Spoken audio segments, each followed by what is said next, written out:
بسم اللہ الرحمن الرحیم۔ کیا آج صبح یعنی 15 رمضان جمعہ کا دن کوئی ہیبت ناک آواز آنے والی ہے فجر کی نماز کے بعد، جس سے لوگ ہلاک و برباد ہو جائیں گے؟ تو آئیے حضرات، اس سلسلے میں نواسہ مفتی اعظم پیر طریقت حضور جمال ملت سے میں نے اس کی وضاحت چاہی۔ حضرت نے اس کا بیان دیا ہے، آئیے سماعت کریں، اور میری گزارش ہے بہت مختصر وقت رہ گیا ہے، اس کو بھرپور شیئر کریں۔ السلام علیکم گلزار بھائی۔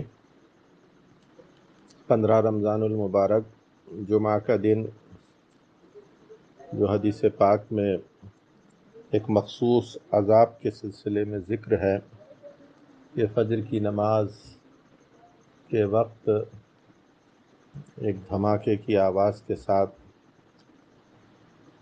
گھروں کے اندر اور گھروں کے باہر ہیبت ناک آوازیں آئیں گی، جن آوازوں کو سن کر لوگوں کے کلیجے پھٹ جائیں گے اور لوگ ہلاک ہو جائیں گے۔ یہ ایک عذاب ہے اور قیامت کی عظیم نشانی ہے، اور اس نشانی کو قیامت کی جب قیامت بہت قریب ہوگی، بہت قریب، تب اس نشانی کو ظاہر ہونا ہے۔ میں سمجھتا ہوں کہ عیسیٰ علیہ السلام کے دنیا میں آسمانوں سے تشریف لانے اور امام مہدی کے ظاہر ہونے سے قبل یا بعد میں یہ قیامت کی نشانی ظاہر ہوگی، اور ابھی اس قیامت کی نشانی کے ظاہر ہونے کے اثرات نہیں ہیں، کیونکہ ابھی بہت سی چھوٹی چھوٹی قیامت کی نشانیاں آنا باقی ہیں۔ تو یہ تو اپنے ذہن کی بات ہے۔ دوسرا، میں نے اس کے اوپر بہت غور کیا تو رسول اللہ صلی اللہ علیہ وسلم نے 15 رمضان المبارک فرمایا ہے اور جمعہ کا دن فرمایا ہے۔ اسی طرح سے 10 محرم الحرام کے بارے میں فرمایا ہے کہ جمعہ کا دن ہوگا 10 محرم الحرام، تو قیامت آئے گی۔ اگر میں نے غور کیا اور بہت غور کیا تو میں اس نتیجے کے اوپر پہنچا کہ دور رواں میں عرب کے اندر جیسے آج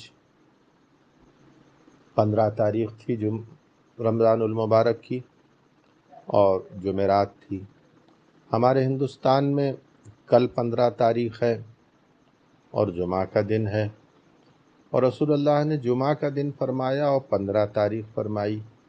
تو دنیا میں ابھی چاند کی گردش، سورج کی گردش ایسی ہے کہ تاریخیں کچھ خطے میں کچھ ہوتی ہیں اور کچھ خطے میں دنیا کے کچھ ہوتی ہیں۔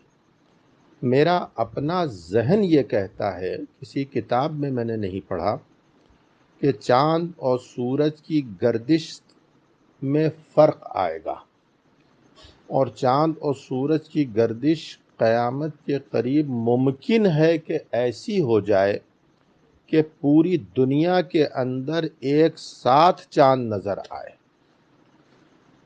تو اس وقت پوری دنیا میں جب ایک ساتھ چاند نظر آئے گا اور پوری دنیا میں رمضان کی 15 تاریخ ہوگی اور پوری دنیا میں جمعہ کا دن ہوگا، یا پھر شہادت کا پہنچنا چاند کی ممکن ہو جائے گا، ایک جگہ سے دوسری جگہ پوری دنیا میں یہ حالات پیدا ہوں گے۔ ممکن تو یہ ہے کہ چاند اور سورج کی گردش کے اندر فرق آئے گا اور پوری دنیا میں ایک ساتھ مہینے کا چاند نظر آئے گا۔ تو اس صورت میں جب پوری دنیا میں 15 تاریخ ہوگی اور پوری دنیا میں جمعہ کا دن ہوگا، تب قیامت کی یہ نشانی ظاہر ہوگی، اور ابھی پوری دنیا میں ایک ساتھ چاند نظر نہیں آتا ہے۔ یہ میں نے غور کیا تو میں اس نتیجے پر پہنچا غیب کا علم اللہ کو ہے اور اس کی عطا سے رسول اللہ کو ہے۔ ہم آپ کسی حدیث کے اوپر غور کر کے نتیجہ نکال سکتے ہیں، وہ صحیح بھی ہو سکتا ہے اور غلط بھی ہو سکتا ہے۔ ہمارا نتیجہ صحیح یا غلط ہو سکتا ہے، حدیث پاک کے اوپر شک نہیں کیا جا سکتا۔ پوری دنیا اور ہم اور آپ غلط ہو سکتے ہیں، رسول اللہ صلی اللہ علیہ وسلم کا فرمان غلط نہیں ہو سکتا۔ رسول اللہ نے فرما دیا کہ قیامت کی یہ نشانی اس طرح سے ظاہر ہوگی، تو اس کو ظاہر تو ہونا ہے، مگر کب ہونا ہے یہ اللہ ہی جانتا ہے، اور بتانے والا رسول جانتا ہے۔ اور اس رسول نے کوئی تاریخ نہیں بتائی کہ فلاں سن کے اندر یہ قیامت کی نشانی ظاہر ہوگی۔ یہ بھی رسول اللہ صلی اللہ علیہ وسلم کے کرم کی بات ہے، ورنہ اس تاریخ کو اگر رسول اللہ صلی اللہ علیہ وسلم بتا دیتے تو اس تاریخ کی ہیبت میں، اس تاریخ کے آنے کے خوف سے لوگوں کی روحیں نکل جاتی اور لوگ جو ہے اپنے جاں بحق ہو جاتے، ہلاک ہو جاتے لوگ۔ لہٰذا یہ بھی رسول اللہ صلی اللہ علیہ وسلم کے کرم کی بات ہے۔ مگر اتنا ہے کہ چھوٹی چھوٹی قیامت کی نشانیاں جو ظاہر ہو رہی ہیں، ان نشانیوں کو اگر ہم دیکھیں گے تو رسول اللہ صلی اللہ علیہ وسلم کا یہ فرمان، ایک ایک فرمان اپنی جگہ صحیح ثابت ہوتا ہوا نظر آ رہا ہے۔